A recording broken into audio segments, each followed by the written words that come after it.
Fala galerinha, vamos começar mais um Comece por Aqui e você sabe qual é o tema de hoje? Eu não vou contar porque você vai ter que assistir o vídeo. Mentira, eu vou contar sim, senão eles vão brigar comigo. O tema de hoje são tensões políticas e como elas interferem no mercado financeiro. Enfim, esse é o Comece por Aqui, hoje nós vamos falar sobre isso. Um assunto que está em alta porque tem guerra para tudo quanto é lado, tem um monte de coisa acontecendo para tudo quanto é lado e está afetando a vida de todo mundo. De todo mundo mesmo, até do cachorro lá de casa tá atrapalhando a vida dele. Mas beleza, vamos pro tema aqui que é mais importante do que a vida do meu cachorro, que eu não tenho. Meu nome é Felipe Teixeira, sou gestor, trader e mentor aqui da Atom e hoje nós vamos falar sobre as tensões geopolíticas. Primeiro explicando um pouquinho o que são essas tensões geopolíticas, é simplesmente quando o país entra em conflito com o outro. Precisa ser armado? Não necessariamente. Você pode ter conflito ideológico, conflito político, conflito armado, conflito por conflito, enfim, você tem um monte de tipo de conflito. Mas basicamente são tensões entre dois países, ou você pega ali um grupo, né, de países onde eles não estão de acordo com alguma coisa. Essas tensões elas podem surgir de diversas formas. Seja por um interesse numa região, território, né? Briga por território, a exemplo aí da Rússia e Ucrânia. Poder econômico, é o que acontece aí desde 2018, né? 2016, 2018 ali entre os Estados Unidos e a China. Seja ali por exploração de commodities. Isso aí é novo agora, a gente tem a Venezuela e a Guiana ali brigando por um território onde tem petróleo, entre outros tipos de commodities que são extremamente importantes para um país, né? Principalmente quando se fala de dinheiro. Enfim, tem diversas formas aí, eu vou falar cada uma delas. Conflitos territoriais. Esse tipo de tensão, esse conflito territorial, é quando um país ele diz que aquele território pertence a ele e o outro fala: Não pertence não. A exemplo da China. Lá na China nós temos ali a China, Filipinas, Vietnã, entre outros países que estão ali naquela redoma do caos. Eles estão brigando pelo território marítimo. A China, mais esperta que todo mundo, foi lá e construiu um monte de ilha artificial, colocou um monte de soldado lá, né? A Marinha está lá, preparou essa ilha militarmente falando, para dizer que aquele território é dela e ninguém toma. Outra parte aí, quando se fala de território, nós temos aí a história da Rússia e Ucrânia, onde a Rússia ela primeiro tomou ali a Crimeia, depois ela tomou parte da Ucrânia e ela está tentando tomar todo o território. Vai tomar?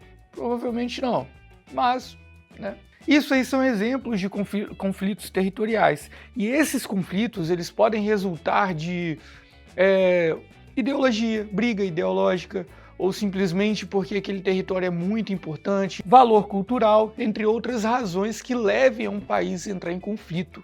O próximo agora a gente fala sobre rivalidades econômicas. O exemplo clássico, claro e nítido é justamente os Estados Unidos e a China, onde um país ele eleva ali os seus impostos em bens que são importados desses países e o outro faz a mesma coisa.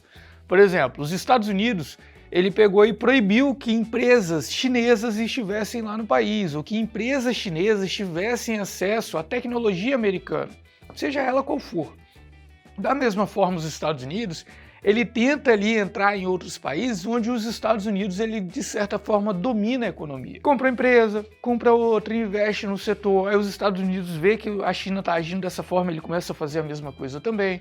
Enfim, essa rivalidade, ela querendo ou não acaba moldando toda a economia do mundo, né? Porque nós estamos falando de duas potências, na verdade a China é uma ex-potência, né? Caiu um bocado aí depois da pandemia. Mas enfim, com relação à parte produtiva e tecnológica, a China é extremamente forte, está extremamente avançada e ela de certa forma consegue competir com os Estados Unidos. Então essa briga entre eles, embargos e por aí vai, é o que molda, é o que gera esses conflitos. Agora nós temos os conflitos sobre recursos naturais. Lembra o exemplo que eu falei sobre a Guiana e a Venezuela? Ele é um clássico desses conflitos. Por quê? Aquela região entre a Guiana e a Venezuela é rica em petróleo. E a Venezuela, ela simplesmente disse: esse território é meu. exatamente, assim, do nada, esse território é meu. Por quê? Descobriram petróleo ali. Então, chegou a ter um conflito armado direto? Ainda não, mas está tendo uma tensão muito grande, quanto é que até o Brasil moveu suas forças armadas para aquela divisa, para, de certa forma, garantir a segurança da nossa população, ou do nosso território, de certa forma. Mas está tendo uma tensão muito grande porque aquela região ela é rica em commodity. Tem aquela leve história antiga, né? Tem tempo já, parece que foi ontem, mas foi muito mais que ontem. Sobre aquela guerra entre a invasão dos Estados Unidos no Iraque. Dizem as más línguas que foi por causa do ataque terrorista, única e exclusivamente. Mas outras más línguas também falam que não, foi em busca ali do petróleo. Querendo ou não, tinha muita reserva de petróleo naquela região. E, por coincidência, né, a parte que os Estados Unidos tomou conta foi justamente onde tinha todo o petróleo. Mas, claro, não foi por causa do petróleo, foi por conta do ataque terrorista, lá nas Torres Gêmeas. Fechou? Mas beleza. Essa questão aí não tem como a gente discutir, porque aconteceu há muito tempo, né, tem toda uma situação delicada por trás, mas estudiosos dizem que tinha outros interesses por trás. Eles só aproveitaram a oportunidade. Quando a gente fala sobre disputas ideológicas, eu nem preciso dizer nada, entendeu? Lembre-se de uma bandeira vermelha, com um machadinho e com a foicezinha. Exatamente isso aí que você está pensando. União Soviética. Há muito tempo atrás, na verdade nem tanto também, né? Quando a gente fala aí, se a gente for pensar em Segunda Guerra Mundial, depois a gente pensa ali na divisão da Alemanha, né? E principalmente na formação, o crescimento e o fim da União Soviética, nós tínhamos ali um conflito muito forte entre a própria União Soviética e os Estados Unidos, né? Ou seja, o Ocidente e o Oriente eram totalmente divididos. Uns tinham um tipo de ideologia, os outros tinham outro tipo de ideologia. Não vou discutir o tipo de ideologia agora, porque isso vai dar pano para mão. E isso era voltado para a política, ou seja, a forma que o Estado ele tratava a população, a forma que o Estado era representado, e isso gerou um certo conflito. Por quê? Quando se fala dessa Guerra Fria, ela não envolve só a parte política, mas ela envolve a parte territorial também. Nós tínhamos ali a história da Cortina de Ferro, que envolveu vários países da Europa, a questão da divisão da própria Alemanha, onde nós tínhamos a Alemanha Oriental e Ocidental, e os países ficavam brigando, e isso chegou à beira de quase uma guerra, um confronto direto ali entre Estados Unidos e a União Soviética. Então esse é um exemplo muito claro de guerra política. Conflitos militares e segurança também é um tema muito importante que a gente tem que discutir, né? Um exemplo muito clássico que aconteceu há pouco tempo atrás foi aquele grupo Wagner, né? Como que funcionava? Esse grupo ele era um braço militar da Rússia, só que ele eram mercenários, digamos assim. E esses mercenários eram pagos pela Rússia para poder atuar, e eles atuam em diversos países. Mas o que aconteceu ali? Esses militares, eles não estavam recebendo ali armamentos, suprimentos ou o mínimo necessário para que eles continuassem a guerra. Por conta disso, teve uma certa revolta, eles invadiram voltaram ali com seus tanques e tudo mais para dentro da Rússia, tomaram uma cidade específica para negociar. Beleza. Passando isso, passou coisa de 15 dias, um mês, algo assim, não lembro exatamente a data. A Rússia, ela pegou e matou o líder desse grupo, né? A queda de avião, que todo mundo viu, um avião do nada, inclusive o avião era brasileiro. O avião caiu e matou o líder. E nunca mais se falou desse grupo, ou seja, os ânimos acalmaram e acabou esse conflito. Então, esse é um exemplo muito clássico aí que nós podemos ver. Inclusive, é muito comum nós vermos esse conflito no Oriente Médio, principalmente ali quando se trata da Síria, né? O governo de Bashar al-Assad ele foi derrubado por grupos que atuavam contra o governo local, e esses grupos eram financiados por países externos, a exemplo dos Estados Unidos. Enfim, são esses tipos de conflito que a gente comenta ali sobre a questão militar e segurança. Um outro ponto importante também são as questões políticas e de segurança. Quer um exemplo?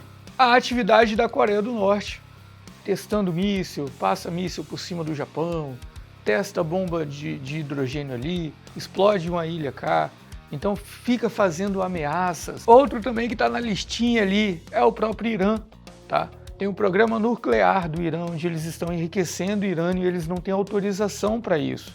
E os países eles suspeitam que isso seja para a fabricação de bombas, entre outras coisas mais. Nada confirmado.